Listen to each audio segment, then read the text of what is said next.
എടാ എന്തൊക്കെയാണ് നമ്മുടെ ഈ കൊച്ചു കേരളത്തിൽ നടക്കുന്നത്?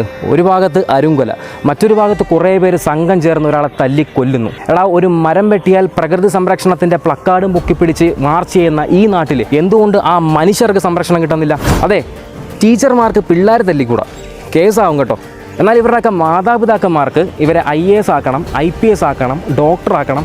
എടാ നമ്മുടെയൊക്കെ മുമ്പിലുള്ള ഓരോ ഉയർന്ന ഉദ്യോഗസ്ഥരും ഇന്ന് എവിടെയെങ്കിലൊക്കെ എത്തിച്ചേർന്നിട്ടുണ്ടെങ്കിൽ അത് അവർ പഠിച്ച സ്കൂളിലെ ടീച്ചർമാർ നൽകിയ ശിക്ഷണവും തിരുത്തലും കൊണ്ട് മാത്രമാണ്. എന്നാൽ ഇതെല്ലാം അറിഞ്ഞുകൊണ്ട് നമ്മുടെ കേരളത്തിൽ ഇന്ന് നടക്കുന്ന നാടകത്തിന് എനിക്ക് ഒരു ഉത്തരമേ പറയാൻ പറ്റത്തുള്ളൂ. Kerala sir 100% literacy sir. അന്നൊരാൾ കളിയാക്കി നമ്മുടെ കേരളത്തെ പുച്ഛിച്ചിട്ടുണ്ടെങ്കിൽ ഇന്ന് ഇത് ചിന്തിക്കേണ്ട വാക്കുകളാണ്. ഇത്രയും സാക്ഷരതയും ഇത്രയും വിജ്ഞാനവുമുള്ള കേരളത്തിൽ എന്തുകൊണ്ട് ഇത്രയും കാര്യങ്ങൾ നടക്കുന്നു? ഇന്ന് നമ്മളെല്ലാവരും മതത്തിൻ്റെ പേരിൽ തർക്കിക്കുകയും കൊട്ടിക്കലാശിക്കുകയും ചെയ്യുന്നുണ്ട്. എന്നാൽ ഈ മതങ്ങളെല്ലാം ഒന്നേ നമ്മോട് പറയുന്നുള്ളൂ, നിങ്ങൾ പരസ്പരം സ്നേഹിക്കുക എന്ന്. ഇന്ന് നമ്മൾ എന്തുകൊണ്ടും മറന്നുപോകുന്ന ഒരു ആപ്തവാക്യം, നമുക്ക് പരസ്പരം സ്നേഹിക്കാം. എല്ലാ തെറ്റുകളും ക്ഷമിച്ചുകൊണ്ട് പുതിയൊരു കേരളത്തെ വാർത്തെടുക്കാം.